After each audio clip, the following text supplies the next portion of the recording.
Muito bom dia a todos. Gostaria de cumprimentar todos os presentes, desejar-lhes um bom dia, em companhia desta nossa discussão. E, naturalmente, gostava de começar a minha apresentação com uma ideia prévia. E a ideia prévia é de que corre pelo país, corre pelos países, esta extraordinária ideia de que o sistema de saúde se escolhe à la carte. Vamos ao menu, escolhemos aquilo que nos parece mais interessante e aplicamos. E mais extraordinário ainda é que é preciso explicar porque é que isto não faz nenhum sentido. Não faz nenhum sentido ir à Alemanha, gostar do sistema sul alemão e transplantar um bocado da Alemanha para o nosso país. E é necessário explicar porque isso, é infelizmente necessário explicar porque é que isso não faz sentido nenhum. Porque o sistema de saúde são a expressão do desenvolvimento histórico, cultural, social, político de um país, das suas instituições. E decorre disso, decorre dessa história e é resultado desse processo evolutivo. E é por isso, como vê nesse slide, os países, de uma forma geral, dedicam-se a melhorar os sistemas que têm, em vez de imaginar que podem inventar diferentes, importando-os de outros países. Era esta a nota introdutória que queria partilhar convosco e depois vou trocar fundamentalmente em 3 pontos. O primeiro ponto é para dizer que no decurso dos últimos 15, 20 anos fomos acrescentando recursos ao Serviço Nacional de Saúde. Mas é óbvio que acrescentar recursos não permitiu transformá-lo. E quero dar-vos só 3 ou 4 exemplos de como isso é absolutamente documentado. O primeiro vem de há 25 anos atrás, um quarto século atrás. Um quarto século atrás, nós já tínhamos concluído que o Serviço Nacional de Saúde tinha que ser baseado num conjunto de unidades funcionais, autónomas e responsáveis, contratualizadas em função de resultados e remuneradas dessa maneira. Isso tornou-se claro, público, consensual, conhecido há um quarto século. Hoje, 25 anos depois, estamos ainda numa fase relativamente incipiente desse processo de transformação. Um segundo exemplo tem a ver com, há 16, 17 anos, o Parlamento português aprovou uma lei de acesso aos cuidados de saúde do Serviço Nacional de Saúde. E é uma lei de garantias. A lei diz que todos os anos, por portaria, o Serviço Nacional de Saúde do Governo estabelecem o tempo máximo de espera garantido. E como é garantia, esse tempo máximo de espera tem que ser cumprido. 17 anos depois, nós temos um massivo incumprimento da lei de garantias. Não preciso demonstrá-lo, é óbvio, é conhecido, mas ainda de uma forma mais preocupante, não só não fomos capazes de cumprir, como não desenvolvemos os instrumentos necessários para saber porquê, em que fase estamos, como é que o desenvolvimento tem ocorrido, porquê é que isso não aconteceu. No recente relatório da Entidade Reguladora da Saúde, a determinada altura dizem que não conseguimos determinar como é que decorreram os tempos máximos de espera garantidas nos meios complementares diagnósticos, porque o sistema de informação não o permite. 16 anos depois, não temos sistema de informação que permite monitorizar, seguir e cumprir a lei aprovada no Parlamento 16 anos atrás.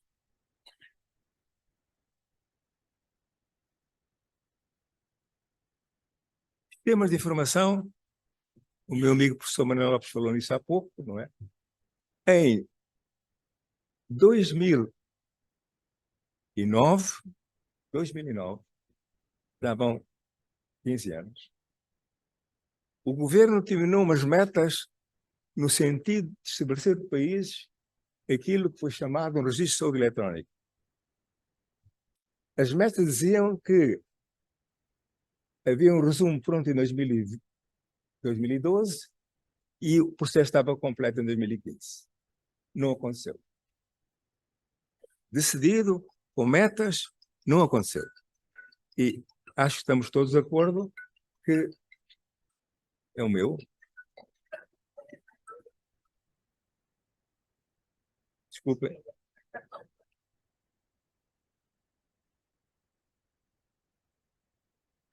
Às vezes acontece, peço desculpa. Não aconteceu até hoje. Novamente, no período de 2015, 2016, 2018, uma nova tentativa, com mais ambição, estabelecer não só um registro eletrónico único, mas também estabelecer nesse registro eletrónico um plano individual de cuidados. Depois de 2 anos de experimentação, quando estávamos quase a ter um produto final para ser aplicado, o projeto foi descontinuado.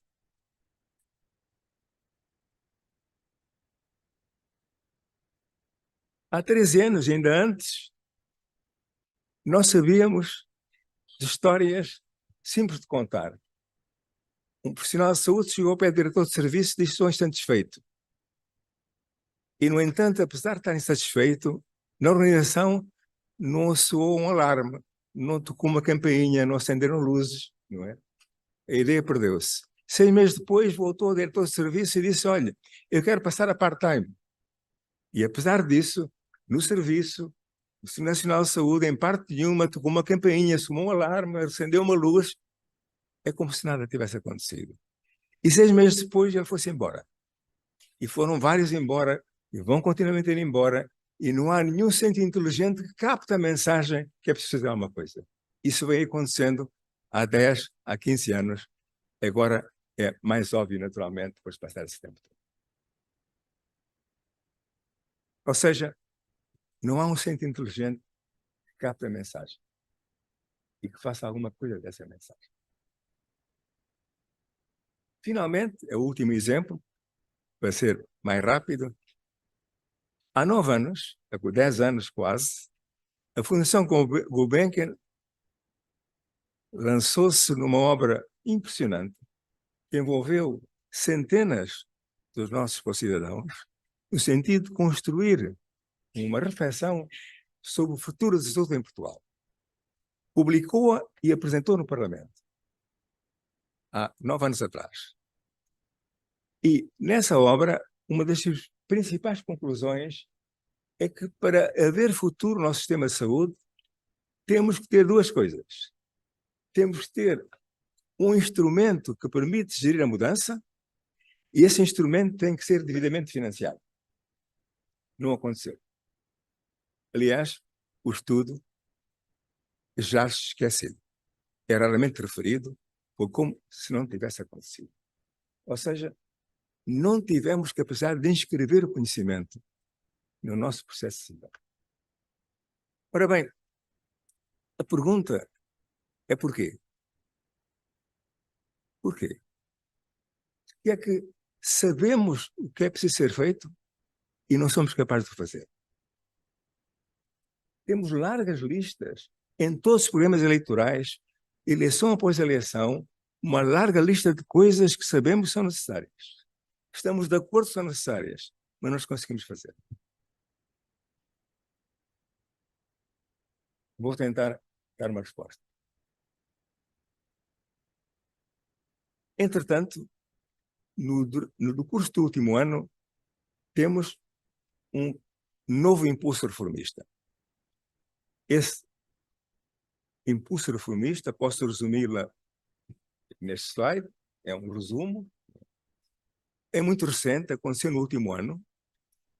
Aconteceu numa altura em que o Serviço Nacional está em crise, portanto, é uma altura difícil, e aconteceu numa altura em que o governo foi interrompido, e, portanto, este impulso esmoreceu naturalmente, dadas as condições políticas atuais do país.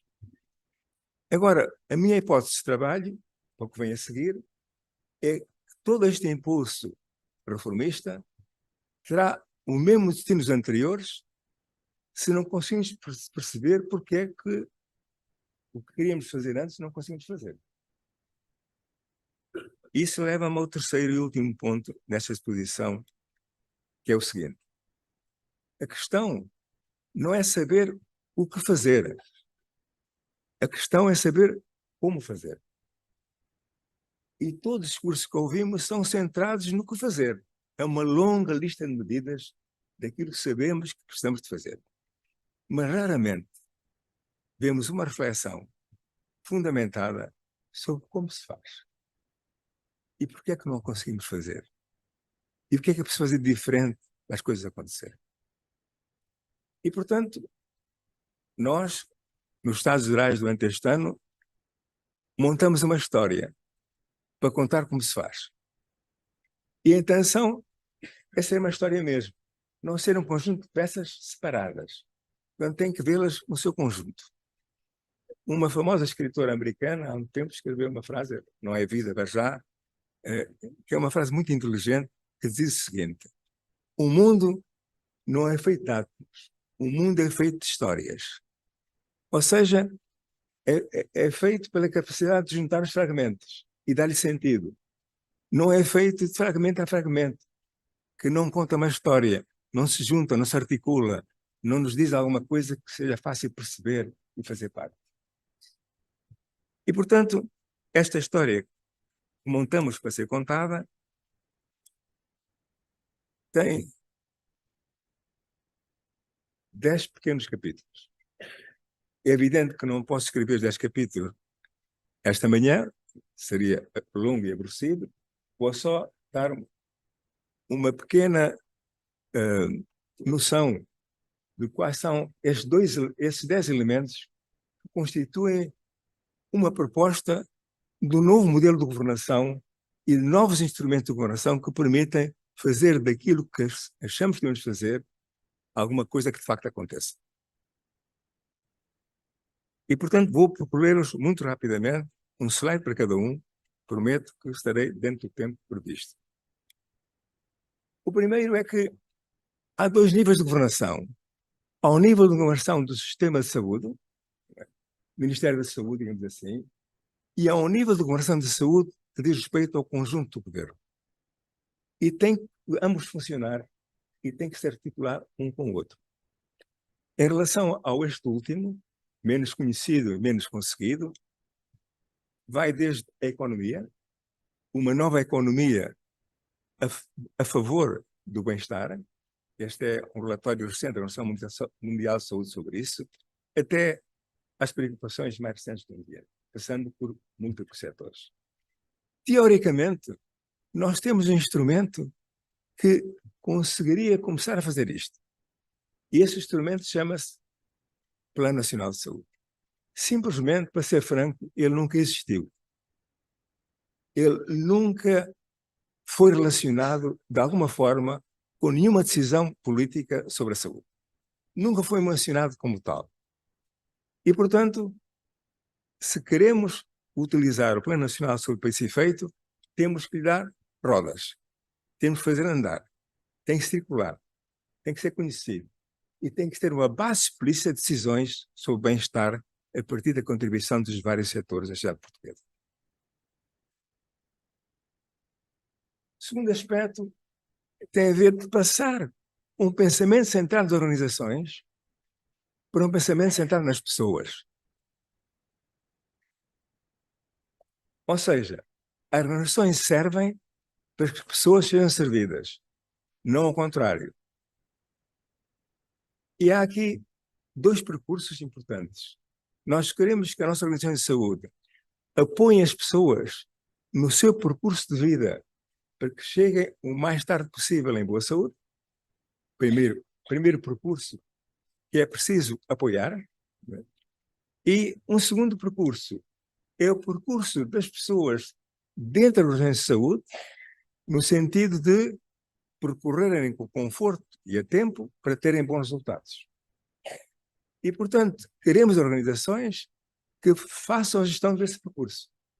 E o Serviço Nacional de Saúde está no nosso país numa excelente condição para fazer isso. No entanto, não faz ainda. Não faz ainda pelas razões que já começaram a ser reduzidas e vão ser reduzidas também mais tarde. Mas falando de pessoas, não podemos esquecer que os profissionais de saúde também são pessoas. São pessoas que têm aspirações de ver a sua vida de determinada forma, têm aspirações de trabalhar em boas condições, uma relação justa. E, portanto, são um cidadão interno do Serviço Nacional de Saúde. E, portanto, a ideia é que precisamos de organizações que permitam fazer a gestão do percurso das pessoas, para as pessoas tenham boa saúde no fim desse percurso. O ponto 3 é: não podemos passar a vida a falar em recursos. É mais dinheiro, mais orçamento, mais tecnologia, mais pessoas. Sim, é necessário. Mas temos que falar em resultados. Temos que conseguir ligar recursos aos resultados. E, aliás, o desempenho é isso. O desempenho define-se como a capacidade de transformar recursos em resultados. Ora bem, isto tem um centro de gravidade, que é chamada a contextualização. Para que a contextualização funcione, ela tem que funcionar a dois níveis. Ao nível macro, a nível do conjunto da sociedade e do conjunto do governo, que responde a seguinte pergunta: que expectativas de resultados podemos ter face ao recurso alocado à saúde? E se as expectativas são realizáveis e são satisfatórias. Se sobre essa pergunta não houver reflexão e resposta, a nível macro, a nível do país, a nível do conjunto do governo, o resto da contribuição não vai funcionar. Vai ser constrangida completamente, frequentemente pelas chamadas finanças, uma vez que esse acordo a nível do governo não existe. E a nível local, é necessário que essa contribuição seja inteligente, de proximidade e com elementos quantitativos e qualitativos. Eu não posso aplicar a mesma bateria de indicadores, não é? Muitos que são julgados de determinada forma com hábito, não é? A unidade de saúde familiar, por exemplo, todos reconhecem qualitativamente que chegou ao topo da qualidade e quando não precisa de grande acompanhamento, não precisa de grandes indicadores, precisa de ajuda para fazer melhor, com outras unidades de saúde familiares que estão numa posição de dificuldade, precisam ser avaliadas, acarinhadas, apoiadas para conseguir atingir um nível maior. Portanto, temos que ter uma contabilização não à distância, não abstrata, não administrativa, não carregada em indicadores, mas uma contabilização de proximidade com um julgo inteligente de indicadores necessários com aquilo que qualitativamente podemos considerar que é o estatuto, o estado de desenvolvimento daquela unidade. E sem isso, sem essa contabilização, nunca poderemos chegar a ligar recursos com resultados. O que nos interessa, no fundo, a nós é bons resultados e recursos para esse fim. O ponto seguinte tem a ver com esta verdade evidente, mas tão pouco refletida. O sistema de saúde é o sistema social mais complexo que existe em qualquer país. E complexidade não é complicação. Complexidade quer dizer riqueza de interações. As coisas estão interligadas. Não se pode tocar numa nota sem tocar nas restantes. Não se pode puxar essa cereja sem vir as outras também. Não se pode olhar para os cuidados e reformá-los sem olhar para o sistema, que estão interligados. E, portanto, ser capaz de perceber essa interligação é absolutamente fundamental. Não podemos continuar a governar dossiê a dossiê. Temos que reconhecer que temos de tocar simultaneamente em várias notas de uma forma articulada. De outra forma, o elefante não dança. Está demonstrado que não dança mesmo, olhando para a governação dossiê a dossiê. E há hoje uma riquíssima base de conhecimento de como lidar com complexidade.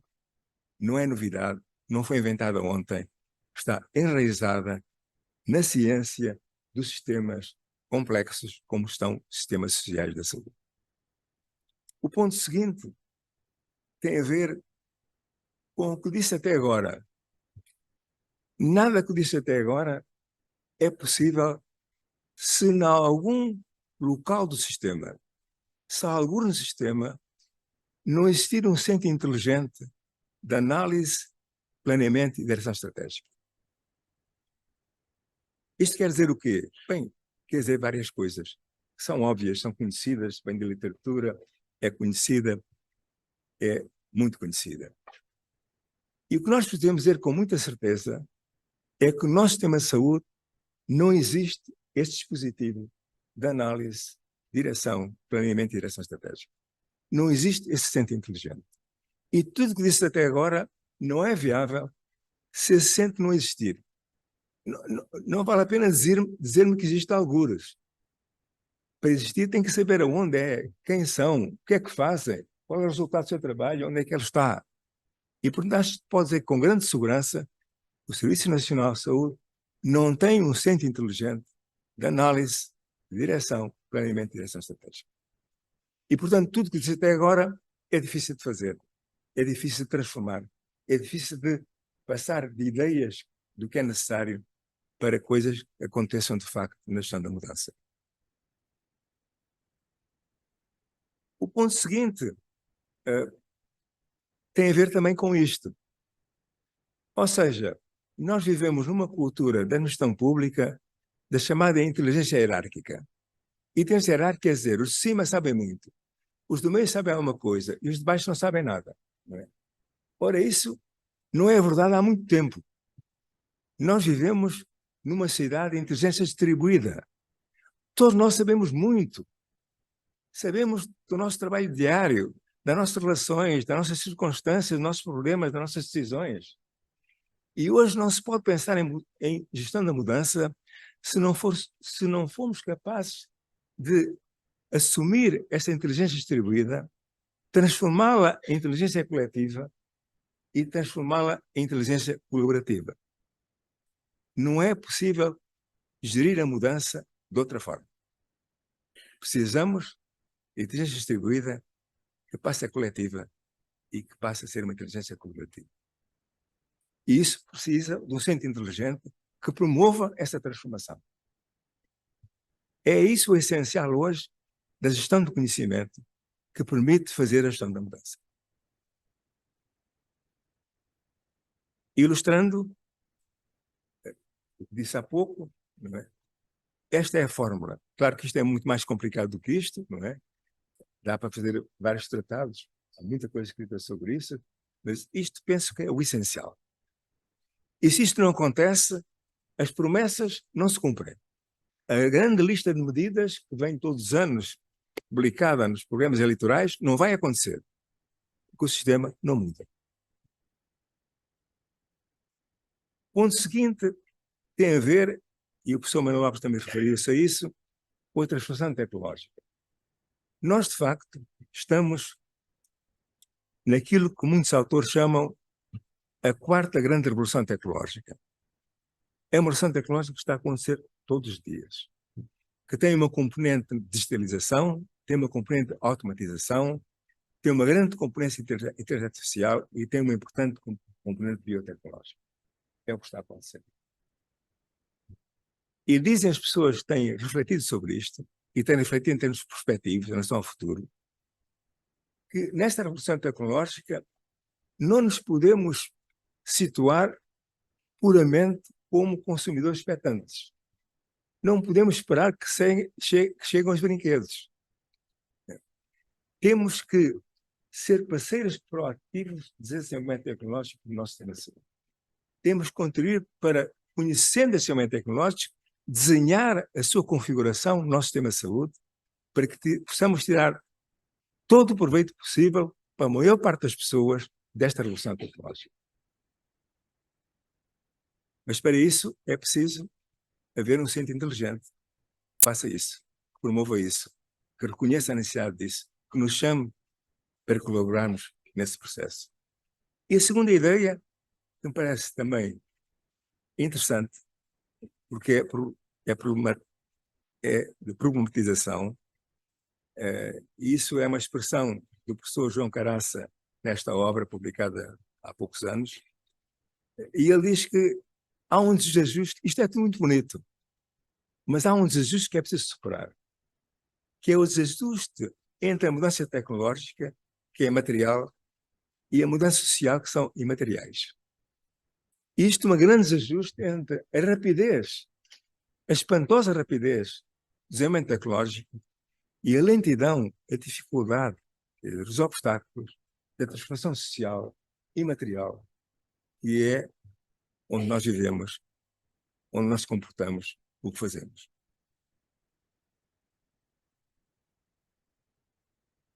Ponto número 8. Estamos fartos do Estado marreta. Não é? Quer dizer, o Estado que dificulta, o Estado centralizado, não flexível, que põe dificuldades, que resiste à mudança. Não é? Não podemos imaginar um Serviço Nacional do Futuro inserido no Estado de marreta. E não é verdade que não é possível ter um Estado empreendedor. Há uma vasta literatura hoje sobre como conseguir ter um Estado empreendedor, um Estado inteligente. E sem isso, de facto, é difícil transformar. Se tudo o resto funcionasse, por exemplo, e se chegarmos na gestão pública e ele não se mexe, esta transformação não é possível. Não é possível realizar nenhuma daquela lista de medidas que nós gostaríamos que acontecesse. Esta é uma autora muito conhecida, que é a Mariana Mazzucato, tem escrito amplamente sobre esta matéria, ela e muitos outros. A base de conhecimento sobre isto é hoje extraordinariamente grande e vasta e importante. E ele diz fundamentalmente que temos que evoluir para o Estado empreendedor. Um Estado empreendedor que não é sectorial, é transversal, é por missão e é por resultados. E que nós temos de assumir como empreendedores públicos, não como funcionários.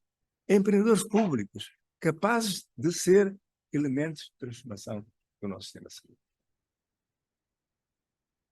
E o 9 tem a ver com este problema major na nossa sociedade atual, que é a articulação entre o privado e o público e privado e social.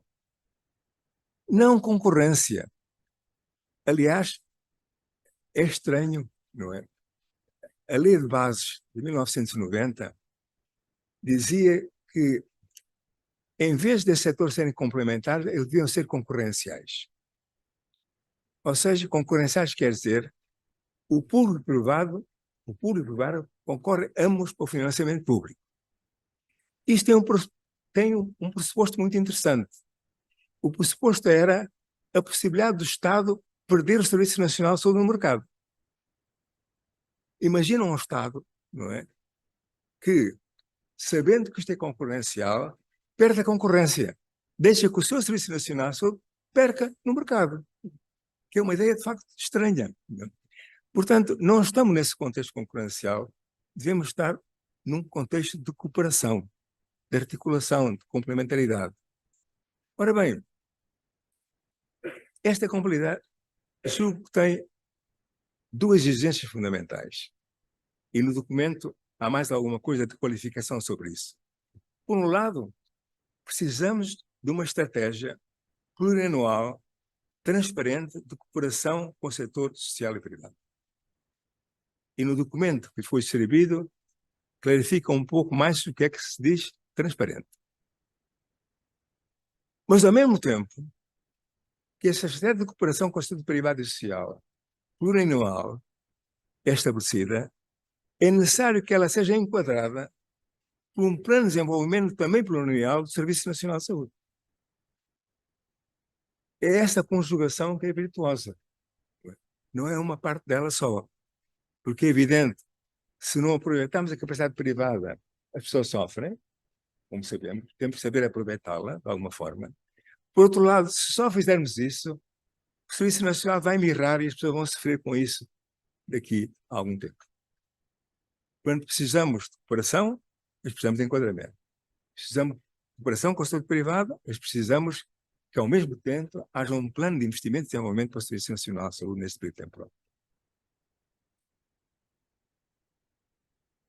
E, finalmente, o discurso. O discurso não pode ser um conjunto de fragmentos, um conjunto de medidas. Não pode ser uma lista de 50 medidas. Isto não é discurso nenhum. Isto é uma história que não se conta. Precisamos de uma história que se possa contar. que se possa sociabilizar. Eu tenho esta história para contar, nós temos história para contar.